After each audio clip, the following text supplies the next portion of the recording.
সাকার ভগবানের উপাসনা করা ঠিক না নিরাকার ব্রহ্মের উপাসনা করা ঠিক?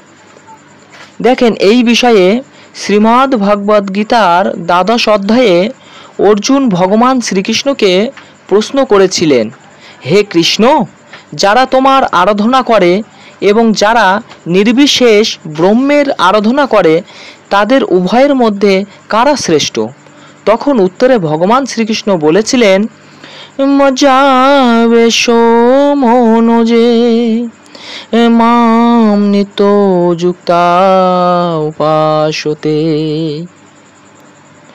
শ্রদ্ধায় পরোপেক্তাস্তে মে যুক্ত তামামতা। দেখেন, যারা আমার প্রতি অনুরক্ত ও নিবৃষ্ট মনা হয়ে পরম ভক্তি সহকারে আমার উপাসনা করে তারাই শ্রেষ্ঠ, কারণ আমি নিত্য পরম ব্রহ্ম। গীতার 12/2 রয়েছে। ক্লেশোধিকরস্তেষাম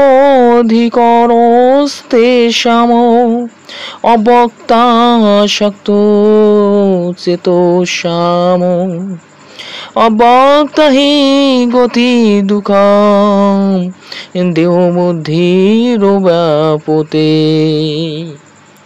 অর্থাৎ, আর যারা আমার নির্বিশেষ ব্রহ্মের আরাধনা করে তারা দেহাভিমানী, তারা অধিকতর দুঃখময় ভোগ করে থাকে।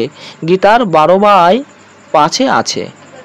শ্রীমদ্ ভগবদ্ গীতাদি গ্রন্থ থেকে আমরা জানতে পারি যে যে সমস্ত অসুর ভগবানের সঙ্গে সাক্ষাৎ বিরোধিতা ও যুদ্ধ করেছিল তারাই নির্বিশেষ ব্রহ্মে গতি লাভ করেছিল। অথচ সেই ব্রহ্মে বিলীন হয়ে যাবার জন্য কিছু তথা কথিত অধ্যাত্মবাদীরা নানা ধ্যান তপস্যায় রত। কোনো ভগবৎ অসুরদের গতি নির্বিশেষ ব্রহ্মে বিলীন হতে চান না। তারা ভগবানের সেবা ভক্তি নিত্যকাল সম্পাদন করতে চান।